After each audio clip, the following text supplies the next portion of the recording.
कोई भी पति अपनी पत्नी को मारता है, पीटता है या फिर उसके साथ बुरा व्यवहार करता है तो आखिर वो उसे कब तक बर्दाश्त करेगी। बहुत कम पत्नियां ऐसी होती है जो इन सारी चीज़ों को सहते हुए भी अपने पति के साथ रहती है, लेकिन बहुत सी पत्नियां ऐसी होती है कि वो इन सारी चीज़ों को सहन नहीं कर पाती है।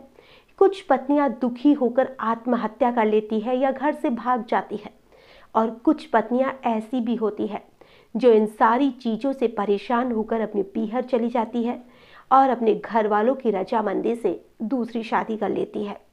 आज जो मैं आपको घटना सुनाने वाली हूँ, इस घटना में भी बिल्कुल ऐसा ही था। एक पति अपनी पत्नी को बहुत ज़्यादा परेशान करता था और एक दिन उसकी पत्नी ने अपने पति के नाम एक लेटर लिखा, जिसमें उसने लिखा कि तुमने मुझे बहुत ज़्यादा परेशान कर दिया है, मैं तंग आ गई हूँ तुम्हारी मारपीट से, तुम्हारी हरकतों से, और मैं ये घर छोड़कर हमेशा के लिए जा रही हूँ।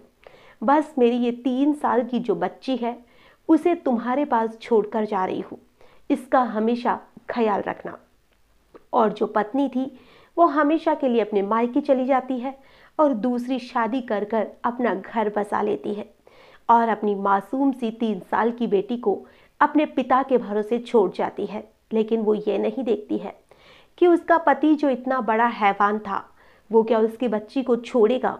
और वही उसका पति अपनी बेटी को भी नहीं छोड़ता है और अपनी बेटी के साथ भी वो बार बार रेप करता रहता है। और एक दिन कुछ ऐसा होता है कि ये सारा मामला पुलिस तक पहुंच जाता है। आज की जो कहानी है, जब आप इसे सुनेंगे तो आप भी सोचने पर मजबूर हो जाएंगे, आप भी हैरान हो जाएंगे, आप भी परेशान हो जाएंगे। नमस्कार, आदाब, सत श्री अकाल, मैं हूं नंदिनी यादव।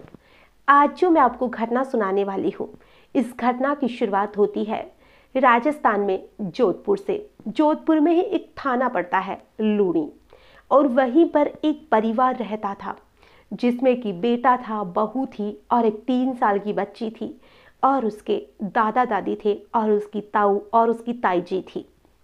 और जो उसका पति था वो अपनी पत्नी को बहुत ज़्यादा मारता पीटता था, और जो उसकी पत्नी थी वो इन सारी चीज़ों से बहुत ज़्यादा तंग आ गई थी। वो कई बार उसे इतना ज़्यादा मारता था कि उसके उठने की भी हिम्मत नहीं बचती थी। और एक दिन इन सारी चीज़ों से परेशान होकर वो अपने पियर चली जाती है और अपनी मासूम सी बच्ची को ससुराल में ही अपने पति और अपने सास ससुर के भरोसे छोड़ जाती है। वक्त बीत रहा था, जो 3 साल की बच्ची थी वो अब 12 साल की हो गई थी, और उसके जो दादा दादी थे वही उस बच्ची का पूरा ख्याल रखते थे और उसे बहुत ही प्यार से रखते थे। लेकिन एक दिन ऐसा होता है कि उसके दादा दादी को कहीं जाना पड़ जाता है, और उसके जो दादा दादी थे वो उस बच्ची को घर पर ही छोड़ जाते हैं कि वापस शाम तक तो घर आना है, क्योंकि वो स्कूल गई हुई थी। उसके दादा दादी को जो था, उन्हें लगता था कि उस लड़की का जो पिता है वो उस बच्ची पर, मासूम सी खुद की ही बेटी पर गलत नजर रखता है, तो वो हमेशा उसकी नज़रों से उसे बचा कर या दूर रखने की ही कोशिश करते थे। और उसके पिता को भी कभी ऐसा मौका नहीं मिल पाया था, लेकिन आज शायद किस्मत को कुछ और ही मंजूर था। उसके दादा दादी चले जाते हैं और उनको पता था कि जो उनका बेटा है वो भी काम से बाहर गया हुआ है, शाम पहले वो भी घर नहीं आएगा। और उसके जो ताऊ जी ताई जी थे वो तो घर थे ही, उनका घर बिल्कुल उनके पास में ही था। तो वो बच्ची को कहकर जाते हैं कि ताऊ जी और ताई जी के पास में चली जाना। लेकिन जो 12 साल की बच्ची थी वो अपने घर पे ही सोई हुई थी, और उसके पिता को भनक लग जाती है कि उसके जो दादा दादी है वो घर पर नहीं है। तो उसके पिता, जिसका नाम सुरेश था, जो सुरेश था वो अपनी बेटी के साथ ज़बरदस्ती करता है और उसके साथ रेप करता है। वो बच्ची बहुत रोती है, बहुत चिल्लाती है कि पापा आप ये सब क्या कर रहे हैं। और वाकई में सोचने की बात है, शर्मनाक बात है कि एक पिता जो अपनी बच्ची को गोद में खिलाता है, वही पिता आखिर अपनी मासूम सी बेटी के साथ ऐसे कैसे कर सकता है। लेकिन शायद उसे हम इंसान तो कह ही नहीं सकते, वो तो एक हैवान था, एक राक्षस था, जिसके अंदर ऐसी भावना भी कैसे जागी कि वो अपनी बच्ची के लिए कुछ गलत सोच सके। अब जब शाम होती है तो उसके दादा दादी घर आते हैं और वो अपने दादा दादी को सारी बात बता देती है। और अब उसकी दादा दादी अपने बेटे को बहुत ज़्यादा डांटते भी है, लेकिन वो कहाँ मानने वाला था। अब तो उसका ये सिलसिला शुरू हो जाता है। वो अपनी बेटी के साथ बहुत सी बार रेप करता है। अब उसकी बेटी 15 साल की हो चुकी थी। 3 साल में उसने अपनी बच्ची के साथ बहुत सी बार गलत काम किया। अब जो उसके दादा थे वो सोचते हैं कि इस बच्ची को इस घर से बाहर ही निकाल दिया जाए। तो वो उसके पिता को कुछ नहीं बताते और पास ही के गांव में उस बच्ची को एक रूम किराए पर लेकर उसको रख दिया जाता है, जहां पर उसके साथ एक लड़की रहती है और वो दोनों वहीं के स्कूल में उनका एडमिशन करा दिया जाता है। और वहाँ पर जो मकान मालिक था उसके भरोसे वो अपनी पोती को छोड़ देते हैं और बीच बीच में वो भी उनसे मिलने आते रहते हैं। अब थोड़ा सा जब वक्त बीतता है तो जो उसकी साथ वाली लड़की थी वो अपने घर चली जाती है। अब वहाँ पर वो 15 साल की बच्ची अकेली रहती है और जो मकान मालिक का लड़का था वो लड़का भी उस लड़की को खाने के अंदर एक दिन नशीली चीज मिलाता है और वो नशीली चीज वाला खाना जो कि वो बाहर से कुछ खाने के लिए लड्डू वगैरह लेकर आया था शायद बताकर उस बच्ची को दे देता है और वो बच्ची उसे खा भी लेती है। और इधर जो मकान मालिक का लड़का था वो भी उस लड़की के साथ रेप करता है। अब यहाँ पर जो था वो बच्ची जो थी उसको हमेशा ही वो जब भी उसे मौका मिलता वो कोई भी नशीली चीज उसमें कुछ चीज में मिला था और वो उसको खिलाता रहता और वो उसके साथ यूं ही जबरदस्ती करता।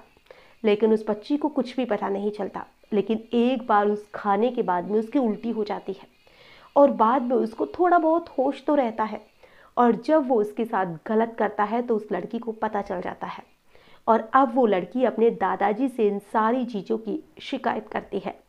अब उसके दादा को और भी ज़्यादा बुरा लगता है कि आखिर मैं इस बच्ची को कहाँ भेजूं जिससे कि ये सुरक्षित रह सके। तो वो उसे वापस से अपने घर बुलाते हैं कि यहाँ कम से कम मेरी नज़रों के सामने तो थी। तो जब वो 28 दिन तक उसे रूम रेंट पर देकर रखा गया था और 28 दिन के बाद जब वो घर आती है तो उसके जो पिताजी थे जब वो शाम को घर आते हैं वो अपनी बेटी को देखते हैं। हालांकि उन्होंने अपने पिताजी से बहुत सी बार पूछा था कि बेटी कहाँ है, तो उसके पिता ने साफ कह दिया था कि उसको मैंने हॉस्टल में डाल दिया है।